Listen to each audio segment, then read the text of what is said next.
Hoje iremos refletir sobre a ideia de Jesus ser ou não o Messias, tentando analisar as profecias que apontam para isso, além do contexto histórico.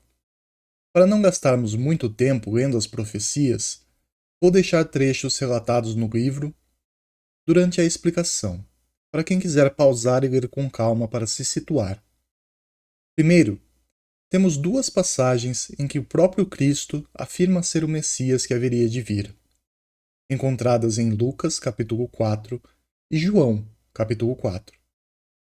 A grande questão é: será que a concepção da palavra Messias tinha o mesmo significado para Jesus do que para os judeus, que não o aceitaram como tal? Vamos refletir sobre isso, lembrando que, antes de qualquer coisa, muitos profetas revelaram acontecimentos futuros, como Jeremias, Daniel, Miqueias, Oséias, Zacarias, entre outros.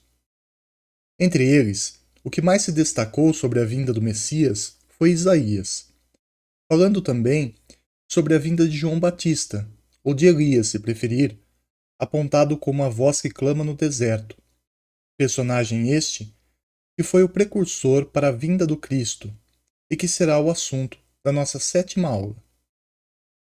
O problema todo na aceitação de Jesus como Messias estava na necessidade que o povo judeu tinha em que esse Messias fosse um revolucionário, um libertador para o povo escolhido por Deus.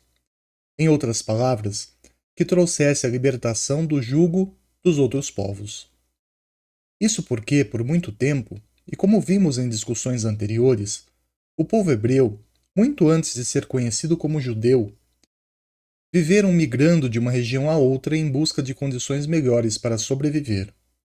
Sempre que retornavam à Terra Prometida, já havia outro povo ali habitando, o que gerava conflitos. Além disso, aquela região foi dominada diversas vezes. Primeiro foram os assírios, entre 824 a 612 a.C. Depois, os babilônios, de 612 a 539 a.C. Mais à frente, o Império Persa, de 538 a 332 a.C. Depois foram os macedônios, de 332 a 63 a.C., até chegar, por fim, no Império Romano, domínio no qual Jesus se inseriu historicamente. Por conta dessa subjugação do povo hebreu por diversas nações em sequência, além de causar a diáspora ou a dispersão desse povo para fora de Israel entre o último século antes de Cristo e o século I depois de Cristo, também gerou uma revolta muito grande naquela nação, que queria finalmente se ver livre da opressão estrangeira em sua vida.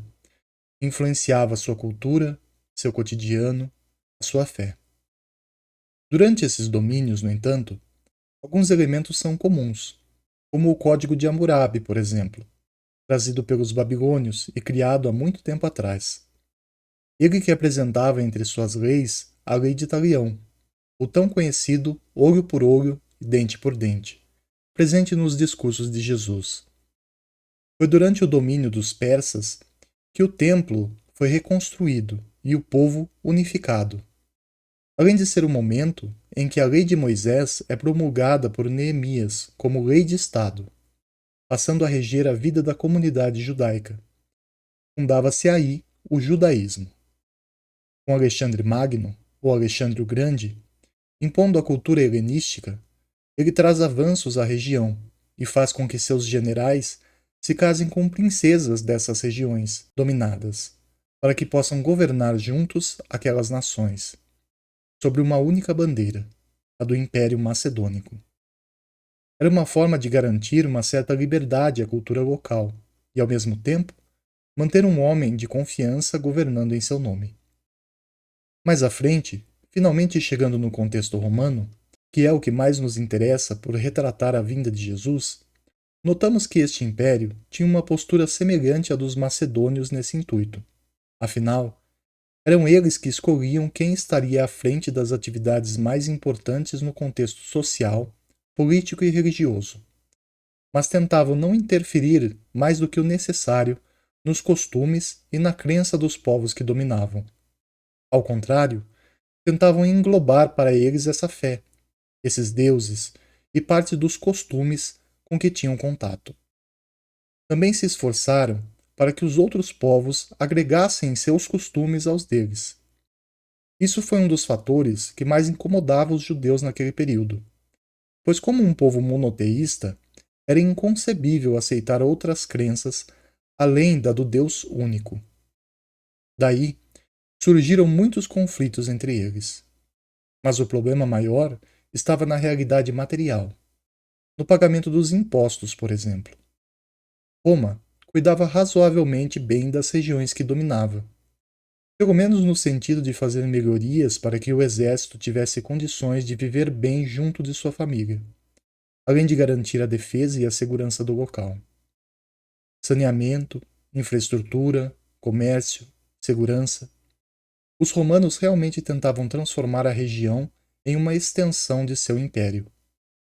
Os judeus, à sua vez, julgavam os costumes e as melhorias trazidas pelos romanos como superficiais, opressoras e até desnecessárias. Afinal, já eram um dos povos com os melhores hábitos de higiene, por exemplo. Já estavam acostumados com as condições que viviam. Já sobreviviam sem a necessidade de ter que pagar por algo que eles próprios tinham capacidade de provir.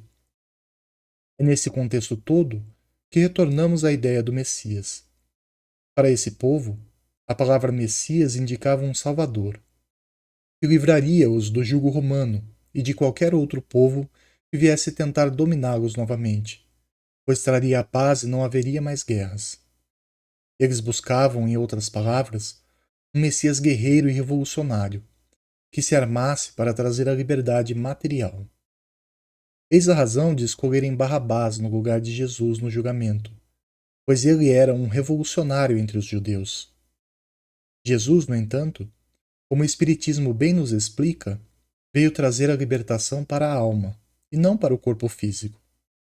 Ele não veio no intuito de livrar uma nação de outra nação, mas com o objetivo de ensinar a toda a humanidade a se livrar de suas próprias imperfeições. Pois é somente quando entendermos que a mudança começa em cada um de nós que veremos realmente um mundo futuro sem guerras, pois todos estarão em paz com a própria consciência e, em consequência, com o seu próximo, livres do jugo do seu próprio egoísmo e orgulho. Essas duas chagas foram a razão do porquê os judeus não reconheceram Jesus como Messias, além da interpretação que davam ao termo, que era muito diferente do que Jesus quis dizer quando se afirmou o Messias. E podemos acrescentar também que, embora tenhamos citado muitos profetas no contexto dessa reflexão, convém apontar que muitos outros profetas passaram pela história da humanidade, não somente entre os hebreus, mas entre os egípcios, os gregos e entre tantas outras nações. O que parece, muitas vezes, é que alguns foram escolhidos a dedo, porque favoreciam a ideia e o destaque para Jesus como esse Messias há tanto prometido. No entanto, quantos outros profetas foram desconsiderados? Esse apontamento é bastante cético mesmo, mas não no intuito de desmerecer a grandiosidade de Jesus, e sim para destacar que o fato dele ser ou não o Messias prometido é o menos importante no fim das contas, pois o que realmente interessa é todo o legado de luz que ele veio trazer, iluminando não apenas a filosofia e a ciência espírita, mas toda a comunidade cristã. Talvez ainda possa vir um novo Messias, ou talvez seja o próprio Jesus que ainda retorne para se apresentar como esse tão aguardado Messias. No entanto, o que importa realmente é o que estamos fazendo até que isso aconteça. E, se isso não vier a acontecer, a palavra divina de Jesus fora o suficiente para servir de guia para todos que querem se renovar e redimir-se. Então, os verdadeiros salvadores e messias de nossa alma somos nós mesmos, que permitimos ou não que a luz de Deus habite os nossos corações. A aula de hoje tem o intuito de nos mostrar muitos fatores que influenciaram nos acontecimentos bíblicos, principalmente que viriam no Novo Testamento. Na aula seguinte, falaremos um pouco melhor sobre a estrutura do povo judeu, terminando de entender o contexto daquela região e época. Se você se interessou sobre esse conteúdo, então não se esqueça de seguir o canal para estar a par das novidades que virão. Se quiser contribuir com o canal e com a mensagem, curta o vídeo, compartilhe, acesse os outros conteúdos que temos por aqui. Isso ajuda muito na divulgação. Nos vemos em breve. Paz e luz.